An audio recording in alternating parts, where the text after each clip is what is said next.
నమస్కారం.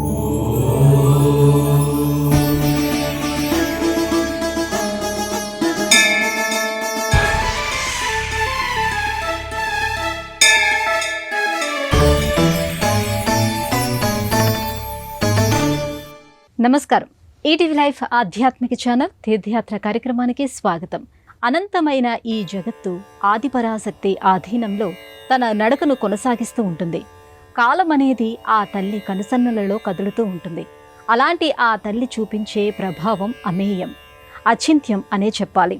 సర్వేశ్వరిగా, సర్వజ్ఞగా, మహర్షులచే కీర్తింపబడిన ఆ తల్లి ఆవిర్భవించిన ప్రదేశాలలో బీహార్లోని పట్నా ఒకటి. పటన్ దేవిగా ఆ తల్లి కొలువైన కోవెలనే నేటి మన తీర్థయాత్ర.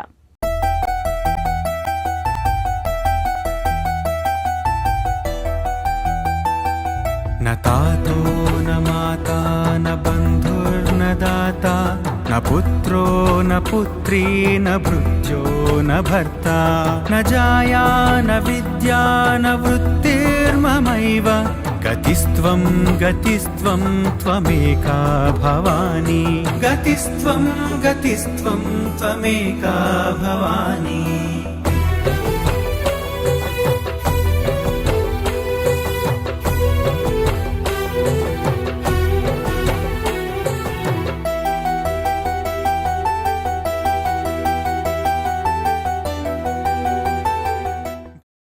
జగత్తు అంతా కూడా రాగద్వేషాలతో నిండి ఉంటుంది. అవి సృష్టించే అవాంతరాలను, ఆటంకాలను దాటుకొని తన సన్నిధి దిశగా అడుగులు వేసిన వారిని అమ్మవారు అక్కున చేర్చుకుంటుంది. సమస్త జీవరాశికి చైతన్య శక్తిని ప్రసాదించేది ఆ సర్వేశ్వరినే. త్రిశక్తి స్వరూపంగా భావించే అమ్మవారు కొలువైన ఈ క్షేత్రం 51 శక్తి పీఠాలలో ఒకటిగా అలరారుతోంది. పటన్ దేవిగా పట్నాను ఆధ్యాత్మిక కేంద్రంగా మారుస్తోంది.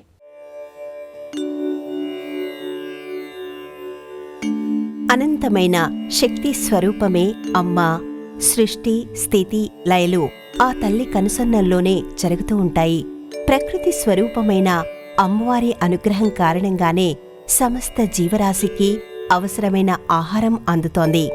దయా, దండన ఈ రెండూ అమ్మవారికి తెలుసు. అలాంటి ఆ తల్లి ఆవిర్భవించిన పట్నా తరతరాలుగా ఆధ్యాత్మిక సుగంధాలను వెదజల్లుతూ కనిపిస్తుంది. అపారమైన అమ్మవారి లీలా విశేషాలను వినిపిస్తుంది. భవాబ్ధావపారే మహాదుఃఖభీరు పపాత ప్రకామీ ప్రలోభీ ప్రమత్తః కుసంసార పాశ ప్రబద్ధ సదాహం గతిస్త్వం గతిస్త్వం త్వమేకా భవాని గతిస్త్వం గతిస్త్వం త్వమేకా భవాని. గిరిసుతాయ నమః ఆదిశక్తియే నమః తప్పులు మన్నించి మా పైన కరుణ చూపు. గిరిసుతాయ నమః ఆదిశక్తియే నమః తప్పులు మన్నించి మా పైన కరుణ చూపు. శ్రీమాత్రే నమః శ్రీమాత్రే నమః శ్రీమాత్రే నమః. పురాణ ఇతిహాసాల్లో కనిపించే మగధ, మిథిల, అంగరాజ్యాలు ప్రస్తుతం బీహార్గా పిలుచుకుంటున్న ప్రదేశంలోనివే. మౌర్య చంద్రగుప్తుడి కాలంలో బౌద్ధ విహారాల నిర్మాణాలు ఎక్కువగా జరిగిన ప్రదేశం ఇది.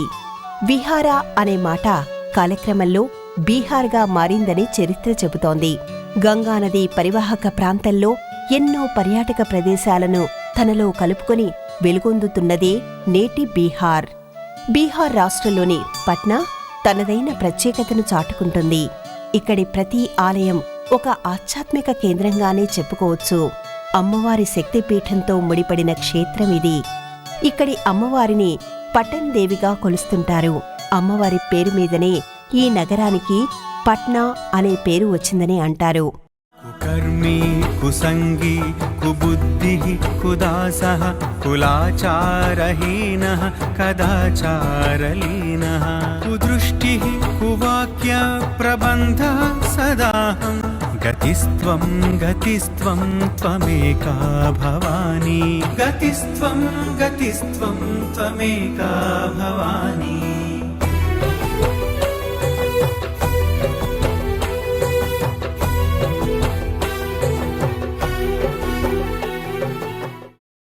ఇక్కడ బడీ పటందేవి, చోటీ పటందేవి అనే 2 దేవాలయాలు ఈ నగరంలో ప్రసిద్ధమైనవిగా కనిపిస్తాయి.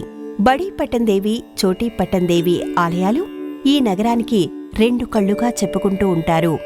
బడీ పటందేవి ఆలయం విషయానికి వస్తే ఈ ఆలయం ఎక్కడ ఉందనేది వెతుక్కోవాల్సిన పనిలేదు. ఎందుకంటే ఎక్కడికక్కడ భక్తజన సందోహం మనకి ఈ ఆలయానికి దారి చూపుతూనే ఉంటుంది. అమ్మవారి సన్నిధికి చేరుస్తూనే ఉంటుంది. ఆ తల్లి అనుగ్రహ వర్షాన్ని అందిస్తూనే ఉంటుంది. ప్రజేశం రమేశం మహేశం సురేశం దినేశం నిశీథేశ్వరం వా కదాచిత్ న జానామి చాన్యత్ సదాహం శరణ్యే గతిస్త్వం గతిస్త్వం త్వమేకా భవాని గతిస్త్వం గతిస్త్వం త్వమేకా భవాని గిరిసుతాయ నమః ఆదిశక్తియే నమః మా తప్పులు మన్నించి మా పైన కరుణ చూపు గిరిసుతాయ నమః ఆదిశక్తియే నమః మా తప్పులు మన్నించి మా పైన కరుణ చూపు శ్రీమాత్రే నమః శ్రీమాత్రే నమః శ్రీమాత్రే నమః. జగమంతా నిండి ఉన్నది జగన్మాత తత్వమే. చైతన్య స్వరూపమైన సమస్త జీవులను నడిపించేది ఆ తల్లి లీలా విశేషమే. చల్లని చూపులతో అనుగ్రహించే ఆ తల్లి శాంతస్వరూపిణి, తపోరూపిణి. ఆ తల్లి దర్శనమే సర్వమంగళప్రదం, సకల శుభప్రదం. సతీదేవితో ముడిపడిన ఈ శక్తిపీఠం పట్నాకి దక్కిన వరంలా కనిపిస్తుంది. భక్తుల పాలిట అక్షయ పాత్రలా అనిపిస్తుంది. అనంతమైన ఈ విశ్వానికి తన చూపులతో అపారమైన శక్తిని ధారపోసేది అమ్మ అనుగ్రహమే. అలాంటి అమ్మవారు పట్నాలో పటందేవిగా పూజాభిషేకాలు అందుకుంటోంది. ఇక్కడి ఇరుకైన సందుల గుండా అమ్మవారి ఆలయానికి చేరుకోవాల్సి ఉంటుంది. అనేక మందిరాల సముదాయంగా ఈ ఆలయం విలసిల్లుతూ ఉంటుంది. ఎటు చూసినా భక్తుల సమూహాలతో సందడిగా కనిపిస్తూ ఉంటుంది. ఈ ఆలయ ప్రాంగణంలో అడుగుపెట్టగానే మనలను ఆకర్షింపచేసేది, ఆకట్టుకునేది ఆగ్రహావేశాలకు లోనైన పరమశివుడు సతీదేవి పార్థివ దేహాన్ని తన చేతుల్లోకి తీసుకున్న శిల్పం. సదాశివుడి రూపం, సతీదేవి వేషధారణ, 5 పడగలు కలిగిన సర్పరాజం వారికి చిత్రాన్ని పట్టినట్టుగా ఉంటుంది. పురాణ సంబంధమైన ఈ దృశ్యం మనలను ఆ కాలంలోకి తీసుకుని వెళుతుంది. ప్రత్యక్షమైన అనుభవాన్ని కలిగిస్తుంది.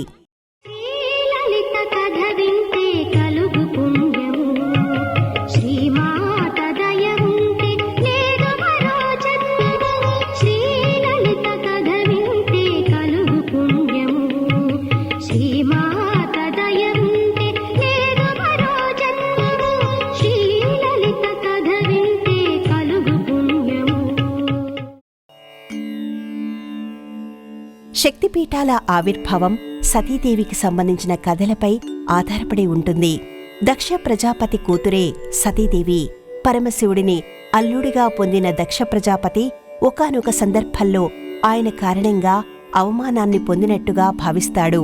తిరిగి శివుడిని అవమానించాలనే నిర్ణయానికి వస్తాడు. అందుకోసం నిరీశ్వర యాగాన్ని మొదలుపెడతాడు. తన భర్తకు ఆహ్వానం లేకపోయినా అక్కడికి సతీదేవి వెళుతుంది. యాగం జరుగుతున్న ప్రదేశంలో అందరి సమక్షంలో సతీదేవిని దక్ష ప్రజాపతి అవమానపరుస్తాడు. తన తండ్రి శివుడికి ఆహ్వానం పంపడమనేది మరచిపోలేదని, శివుడిని పిలవకుండా ఉండటం కోసమే యాగాన్ని తలపెట్టాడనే విషయం సతీదేవికే అర్థమవుతుంది. ఈ విషయం తెలిసే శంకరుడు మౌనం వహించాడని, అది అర్థం చేసుకోకుండా తాను రావడం సరికాదనే సంగతి ఆమెకి అర్థమవుతుంది. తన తండ్రి యాగానికి ఆహ్వానించకుండా తన భర్తని ఎంతగా బాధపెట్టాడో, ఆహ్వానం లేకపోయినా తన భర్తను కాదని తాను రావడం కూడా ఆయనను అంతే బాధపెట్టి ఉంటుందని సతీదేవి భావిస్తుంది. అవమాన భారంతో తిరిగి వెళ్లకూడదనే ఉద్దేశంతో ప్రాణత్యాగం చేస్తోంది. తన భార్య మనసుకి కష్టం కలిగించిన దక్ష ప్రజాపతి పట్ల శివుడు ఉగ్రుడవుతాడు.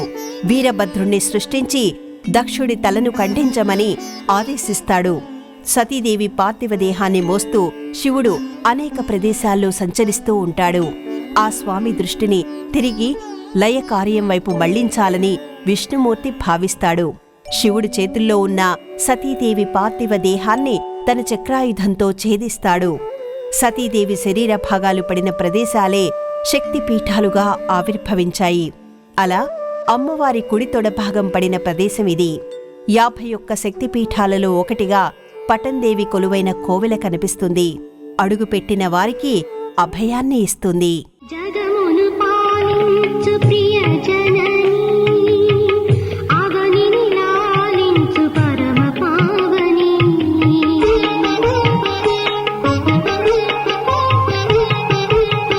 జగమును పాలించు ప్రియ జననీ, అవనిని లాలించు పరమ పావని. ఎన్ని జన్మలెత్తినా కర్మ తీరదు,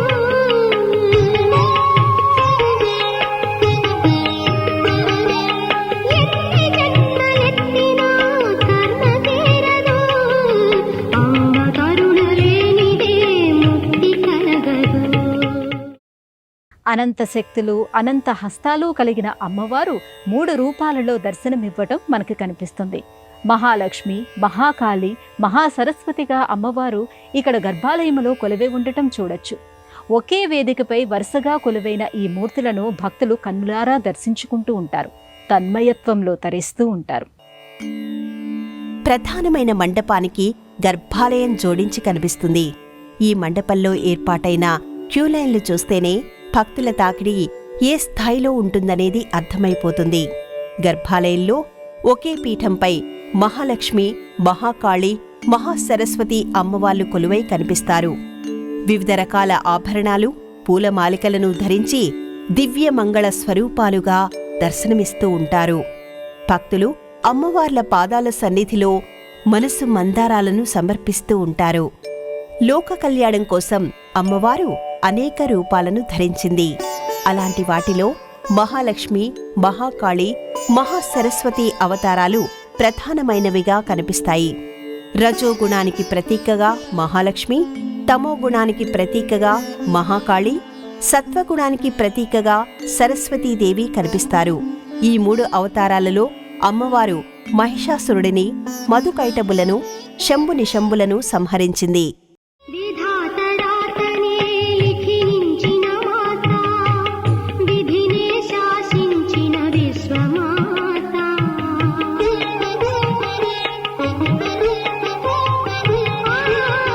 విధాత రాతనే లిఖించిన మాత, విధినే శాసించిన విశ్వమాత. శివరూపధారిణి మాతా శ్రీలలిత.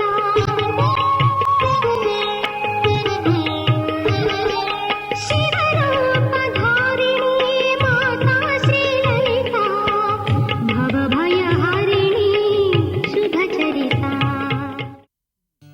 సతీదేవి కుడి తొడ భాగం పడిన ప్రదేశంలో నుంచే మహాలక్ష్మి, మహాకాళి, మహాసరస్వతి శిలారూపాలు ఆవిర్భవించాయని స్థలపురాణం చెబుతోంది.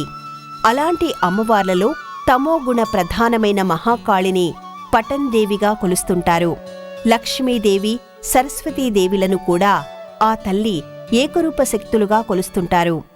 మహాలక్ష్మిని పూజించటం వల్ల సమస్త సంపదలు చేకూరుతాయని, మహాకాళిని సేవించటం వల్ల శత్రువులపై విజయం సాధించడం జరుగుతుందని, మహాసరస్వతిని ఆరాధించడం వల్ల విస్తారమైన విజ్ఞానం సొంతమవుతుందని ఆధ్యాత్మిక గ్రంథాలు చెబుతున్నాయి.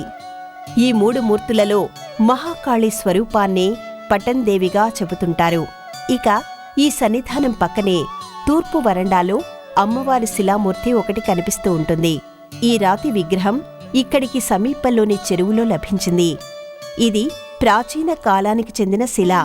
అమ్మవారు ఇలా ప్రకటితమైందని చెబుతారు. అందువల్ల భక్తులు తప్పకుండా ఈ మూర్తిని కూడా దర్శించుకుని నమస్కరించుకుంటారు.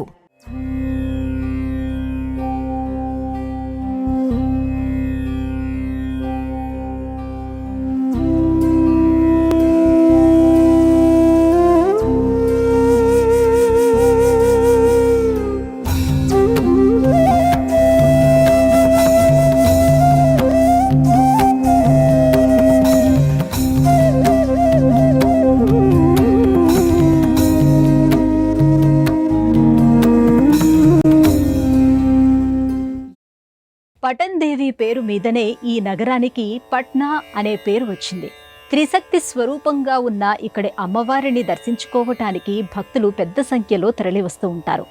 ఆ తల్లికి సంబంధించిన ఉత్సవాలలో, ఊరేగింపులలో పాల్గొంటూ ఉంటారు. అమ్మవారి దర్శనం వలన సమస్త శుభాలు చేకూరుతాయనే విశ్వాసం ఇక్కడ బలంగా కనిపిస్తూ ఉంటుంది. త్రిగుణాత్మక శక్తిగా జగన్మాత కనిపిస్తుంది.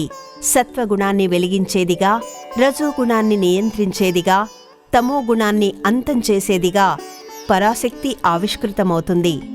అలాంటి అమ్మవారు పటన్దేవిగా ఇక్కడ అలరారుతోంది. ఇది శక్తిపీఠం కావడంతో అమ్మవారు ఇక్కడ ప్రత్యక్షంగా ఉన్నదని భావిస్తూ ఉంటారు. తరతరాలుగా ఈ తల్లి పట్ల భక్తుల విశ్వాసం పెరుగుతూ రావడం విశేషం. అమ్మవారికి గతంలో చిన్న చిన్న మందిరాలను నిర్మిస్తూ వచ్చారు. అయితే ఇప్పుడు మనం చూస్తున్న ఆలయాన్ని ఒక భక్తుడు నిర్మించినట్టుగా చెబుతారు. ఇది కులమతాలతో సంబంధం లేకుండా అందరూ ఆ తల్లిని దర్శించుకుంటూ ఉంటారు. తమ సమస్యలకు ఆ తల్లి అనుగ్రహాన్ని మించిన విరుగుడు లేదని బలంగా నమ్ముతూ ఉంటారు. దేవి సర్వభూతేషు విష్ణుమాయేతి శక్తితా నమస్తస్యై నమస్తస్యై నమస్తస్యై నమో నమః.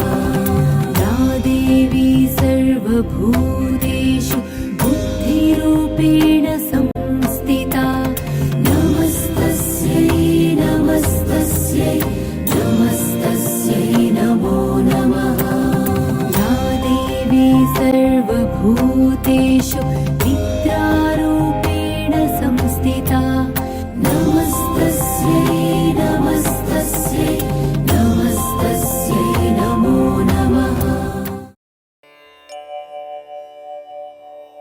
ప్రధానమైన ఆలయంలో ఒక హోమగుండం ఉంటుంది. ఈ హోమగుండంలో సమర్పించవలసిన పూజా సామగ్రి ప్రత్యేకంగా ఉంటుంది. ఆ పూజా సామగ్రిని ఆలయ ప్రాంగణంలో విక్రయిస్తూ ఉంటారు. భక్తులు ఆ పూజా సామగ్రిని హోమగుండంలో సమర్పించడం మనం చూడొచ్చు. పటన్దేవి చల్లని చూపుల కారణంగానే తమ పాడి పంటలు సమృద్ధిగా ఉంటాయని స్థానికులు భావిస్తూ ఉంటారు. విద్య, వివాహం, సంతానం, సౌభాగ్యం ఇవన్నీ కూడా అమ్మవారి అనుగ్రహం కారణంగానే దక్కుతాయని అనుభవపూర్వకంగా చెబుతూ ఉంటారు. శత్రుభయాలు తొలగిపోయి తలపెట్టిన కార్యాలు జయప్రదమవుతాయని అంటారు. అందువల్ల ఏ శుభకార్యాన్ని తలపెడుతున్నా స్థానికులు ఆ తల్లి అనుమతిని తీసుకుంటూ ఉంటారు.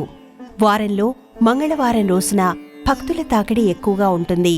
ఇక శుక్రవారం రోజున కూడా ప్రత్యేకమైన పూజలు, అభిషేకాలు జరుగుతూ ఉంటాయి. ఇక దసరా నవరాత్రులను ఎంతో ఘనంగా నిర్వహిస్తూ ఉంటారు. ఆ సమయంలో విశేషమైన సంఖ్యలో భక్తులు తరలిరావడం జరుగుతూ ఉంటుంది. ఈ ఆలయంలో పూలు, కొబ్బరికాయలతో పాటు అమ్మవారికి తీపి మిఠాయిలను సమర్పించడం ఎక్కువగా కనిపిస్తుంది.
పట్నాలోని మహారాజ్గంజ్ ప్రాంతంలోని ఈ ఆలయంలో కొలువైన అమ్మవారిని పట్నేశ్వరి పేరుతోనూ కొలుస్తుంటారు.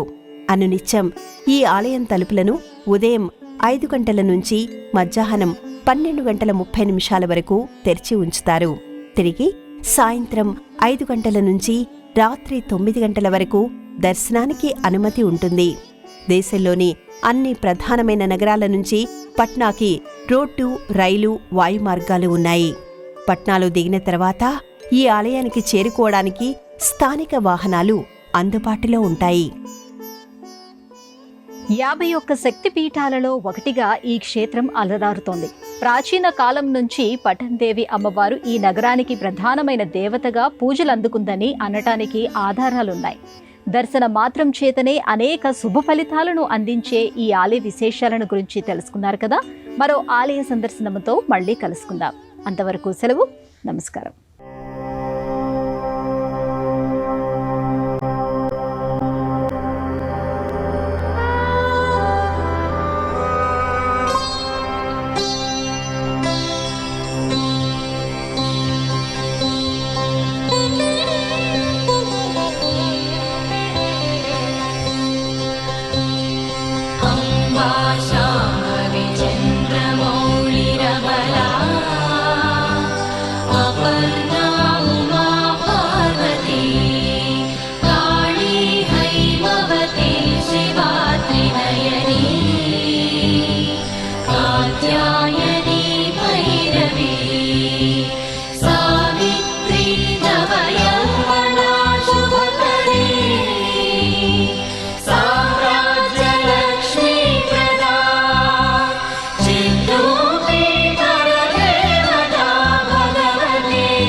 కార్యక్రమాన్ని తిరిగి చూడాలనుకుంటే www.youtube.com/ETV Life Spiritual లో చూడవచ్చు.